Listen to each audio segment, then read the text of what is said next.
চীনের ইয়াংজি নদীর উপর দাঁড়িয়ে আছে পৃথিবীর সবথেকে বড় বাঁধ থ্রি গর্জেস ড্যাম।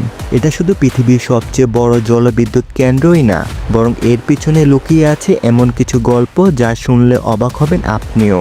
শুধুমাত্র এই একটা বাঁধের কারণেই দিন 24 ঘন্টা থেকে আরও 60 ন্যানোসেকেন্ড বেড়ে গিয়েছে। বিশাল এই ড্যাম তৈরি করতে গিয়ে বদলেছে নদীর গতিপথ, গায়েব হয়েছে শত শত গ্রামের অস্তিত্ব। শুধু তাই না, পৃথিবী তার অক্ষ থেকে 2 সেন্টিমিটার পরিমাণ সরে গিয়েছে। কিন্তু প্রশ্ন হচ্ছে, এই ড্যাম কি ভবিষ্যতের জন্য আশীর্বাদ নাকি একটা বিপদের ইঙ্গিত? তাহলে কি আছে চীনের তৈরি বিশ্বের সবথেকে বড় বাঁধের ভিতর? চীনের ইয়াংজি নদীর উপর অবস্থিত থ্রি গর্জেস ড্যাম এর দৈর্ঘ্য প্রায় 2.3 কিলোমিটার এবং এর উচ্চতা 181 মিটার। এই ড্যামের কাজ শুরু হয় 1994 সালে আর শেষ হয় 2009 সালে। এই মহাপ্রকল্প বানাতে প্রায় 15 বছর সময় লেগেছে। 13 লক্ষ মানুষকে তাদের ঘরবাড়ি ছেড়ে দিতে হয়েছিল, কারণ এত বড় ড্যাম বানানোর জন্য প্রায় 600 বর্গ কিলোমিটার এলাকা পানির নিচে চলে গিয়েছিল। তবে এর থেকেও বেশি অবাক করা বিষয় হলো এর ক্ষমতা। এই থ্রি গর্জেস ড্যাম 22,500 মেগাওয়াট বিদ্যুৎ উৎপাদন করতে পারে। ভাবতে পারেন, একাই পুরো বাংলাদেশে বিদ্যুৎ সাপ্লাই দেওয়ার পরও আরও বিদ্যুৎ থেকে যাবে। এই পরিমাণে বিদ্যুৎ এটা উৎপাদন করার ক্ষমতা আছে। তবে এর সবচেয়ে বড় অবদান হলো বন্যা নিয়ন্ত্রণ। ইয়াংজি নদীতে প্রতি বছর প্রচুর পরিমাণে বন্যা হয়। এই ড্যাম এখন সেই বন্যাকে অনেকটা নিয়ন্ত্রণে রেখেছে। এই ড্যামে 32টা বিশাল টারবাইন আছে। প্রতিটা টারবাইন নিচ থেকে 700 মেগাওয়াট বিদ্যুৎ উৎপাদন করতে পারে। মানে একটা টারবাইন প্রায় ছোট দেশের সমান বিদ্যুৎ দেয়। এর পুরোটাই চলে এই নদীর পানি দিয়ে। ড্যামের আরেকটি আকর্ষণের দিক হলো এর শিপ লক বা জাহাজ ওঠানামার ব্যবস্থা।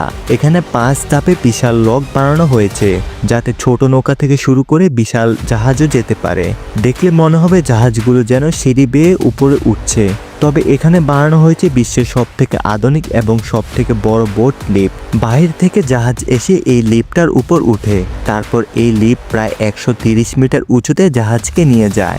এই লিফট এতটাই শক্তিশালী যে এটা প্রায় 60,000 টন ওজন বহন করতে পারে। এবার আসুন এর একটু গভীরে ঢুকে এর ভিতরে কিছু অবাক করা তথ্য দিয়ে। এই থ্রি গর্জেস ড্যাম বানানোর সময় প্রায় 27 মিলিয়ন ঘন মিটার কংক্রিট ব্যবহার করা হয়েছে। এই কংক্রিট দিয়ে প্রায় 100 বড় আকারের ফুটবল স্টেডিয়াম ভরে দেওয়া যেত। এছাড়া থ্রি গর্জেস ড্যাম প্রজেক্টের সময় প্রায় 4000 বিজ্ঞানী প্রকৌশলী একসাথে কাজ করেছে, যা বিশ্বে আর কিছু বানানোর জন্য এত পরিমাণ ইঞ্জিনিয়ার লাগেনি। এই প্রকল্পের খরচ আকাশ ছোঁয়া, প্রায় $37 বিলিয়ন। এই ড্যাম বিদ্যুৎ উৎপাদন, বন্যা নিয়ন্ত্রণ আর নৌ পরিবহন সুবিধা দিয়ে ইতিমধ্যে সেই বিনিয়োগ তুলে নিয়ে এসেছে।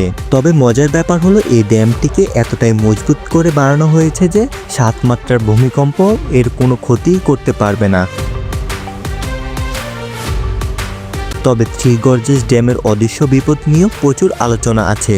অনেকে বলছে, যদি বড় কোনো ভূমিকম্প হয়, কোনোভাবে ড্যামের কোনো অংশ ভেঙে যায়, তাহলে ভয়ঙ্কর বন্যা হতে পারে। কারণ এর জলধারায় জমা জলপ্রবাহ এতটাই শক্তিশালী যে নদীর চারপাশে শহরগুলোকে নিমিষে তলিয়ে দিবে। অবশ্যই থ্রি গর্জেস ড্যাম নিয়ে এখনও গবেষণা চলছে। বিজ্ঞানীরা বলছে, এত বড় বাঁধের কারণে নদীর নিচে মাটির চাপ বদলাচ্ছে, এতে নদীর গতিপথও সামান্য পাল্টে যাচ্ছে। এসব নিয়ে এখনও পরীক্ষা নিরীক্ষা চলছে। তবে থ্রি গর্জেস ড্যাম নিয়ে সমালোচনা কম নেই। তবুও এই ড্যামের অবদান অস্বীকার করা যায় না। বছরে প্রায় 1.4 ট্রিলিয়ন বিদ্যুৎ উৎপাদন হয় এখানে। এই বিদ্যুৎ দিয়ে চীনের 40 মিলিয়ন বাড়িতে বিদ্যুৎ দেওয়া হচ্ছে। এই একটা ড্যাম যার শক্তিতে বদলে গেছে নদীর গতিপথ, বদলেছে শহরের ভবিষ্যৎ। এমনকি পৃথিবীর ঘূর্ণায়নেও প্রভাব পড়েছে। থ্রি গর্জেস ড্যাম শুধু কংক্রিট আর লোহার তৈরি কোনো কাঠামোই নয়, এটা মানুষ কতদূর যেতে পারে সেই সাহসের জীবন্ত উদাহরণ। কিন্তু প্রতিটা শক্তির পেছনে থাকে দায়িত্ব আর লুকিয়ে থাকে অদেখা কিছু ঝুঁকি। ভবিষ্যতে এই ড্যাম কি হবে আশীর্বাদ, নাকি একদিন পরিণত হবে অপ্রতিরোধ্য বিপদে? উত্তর হয়তো আজ কারোই জানা নেই, কিন্তু সময় সব প্রশ্নের উত্তর একদিন দিতে শেখায়। যদি চীনের এই মহাপ্রকল্প নিয়ে আজকের এই যাত্রা আপনার কাছে ভালো লেগে থাকে, তাহলে ভিডিওতে একটি লাইক দিন, আর এমন আরও চমকপ্রদ গল্প পেতে চ্যানেলটি সাবস্ক্রাইব করতে ভুলবেন না। তাহলে দেখা হবে পরের কোনো ভিডিওতে। ততক্ষণ পর্যন্ত ভালো থাকবেন।